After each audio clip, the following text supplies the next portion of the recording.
So here's a PIRE wheel exercise. It's I always enjoyed it. It was taught to me by one of our instructors. Can't remember what level, but it's it's a good exercise in formula manipulation and inversions, just to build your confidence. Really, just keep trying it over and over again until you get it and get comfortable with it. And this exercise will set you free for the rest of your time in electrical apprenticeship through your levels. So I just thought I'd throw it in here and yeah, try to have some fun with it. So I thought I'd just sort of elaborate on a couple of things, just fun with numbers here.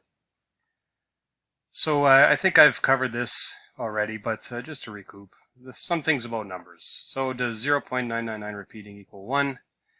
Well, if we sort of just if we take it with this little exercise here, 1/3 is known as a decimal as 0.33 repeating, 2/3 0.66, and if we follow with that logic, this should add up according to these two sequences is 0.999.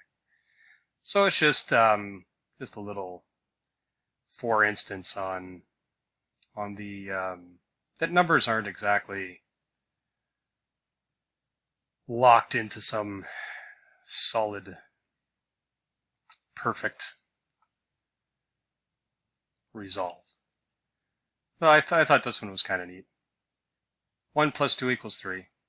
4 plus 5, so what we're doing here is we keep adding one number on each side. 1 plus 2 equals 3. 4 plus 5 plus 6 equals 7 plus 8. 9 plus 10, 11, 12 equals 13, and so on. And if you just keep with that sequence, and then you start up here 16, and we keep adding one number, you'll find that all the numbers add up. Just a little fun with numbers. Factorial is something that we don't always talk about, but it's a neat little concept for just calculating possible combinations. So if we have an ice cream cone with 3 flavors, we'll say chocolate, vanilla, and strawberry. How many possible combinations for stacking flavors? So if we took the strawberry here and then the vanilla there or whatever, how many different combinations? So we would take 3 factorial. So it would be 3 times 2 times 1. So what this factorial means is that we would have, you take the number of in this case, ice cream flavors, and you go 3 times 2 times 1 equals 6 different combinations of stacking. Now, if we add, say, tiger, tiger, I don't know why anybody would do that, but say we did, it would be 4 factorial. So you would have 4 times 3 times 2 times 1. So then you would have 24 different combinations between those 4 flavors. So, say license plates, for example. In Manitoba, we have 3 letters, 3 numbers. So we got 26 letters in the alphabet there, 10 numbers. So 26 times 26 times 26 times 10 times 10 times 10 gives us 17,576 different possible license plates, and I think that's pretty good for Manitoba. We got a little ways to go. So a little thing on Pythagorean theorem here. This is just my interpretation of it. So a squared plus b squared equals c squared. So if we take the circle, we have a diameter and a diameter. And if we join all the sides, we would have, if this was 1 and this was 1, we would have an irrational number here, square root of 2. But either way, we have basically the hypotenuse in this case is squared right here along the red line. So a squared would be this segment right here, a squared. B squared would be this segment, so a squared plus b squared equals c squared in the red.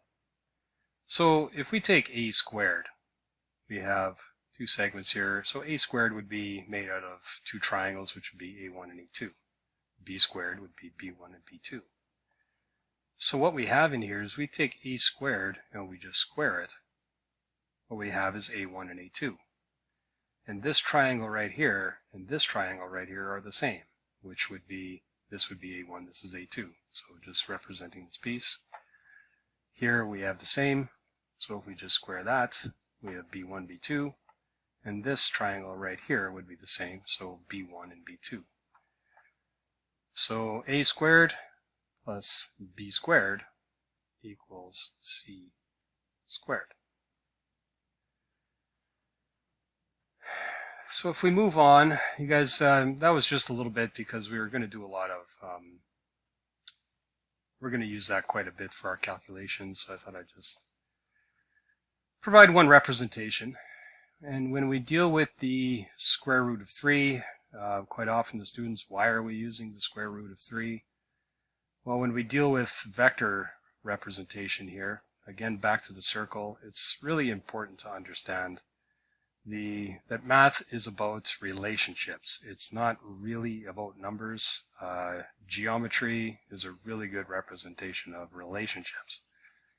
So we did a lot of vectors, the second levels. So when we get into trigonometry, the cosine of angle theta, adjacent over hypotenuse, and again the ratio of adjacent to hypotenuse. And if we just invert that, the adjacent equals the hypotenuse times the cos of 30. So when you look online, a lot of times there's a reference of 2 times the cos of 30.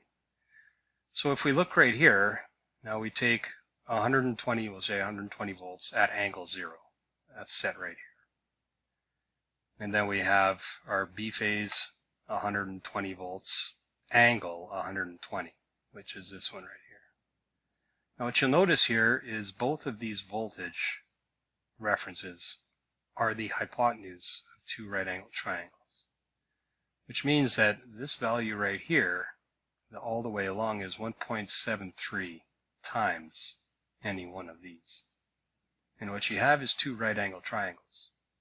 So if we take 120 volts, right, because the adjacent is equal to the hypotenuse times the cos of 30. So we have 120 degrees between, and then if we take this and we split it right in half, we have 60 degrees on one side, 60 degrees on the other.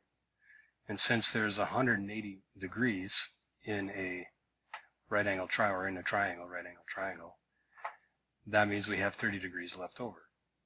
So this is 30 degrees, this is 30 degrees, and basically what we have is 2 right angle triangles stacked back to back.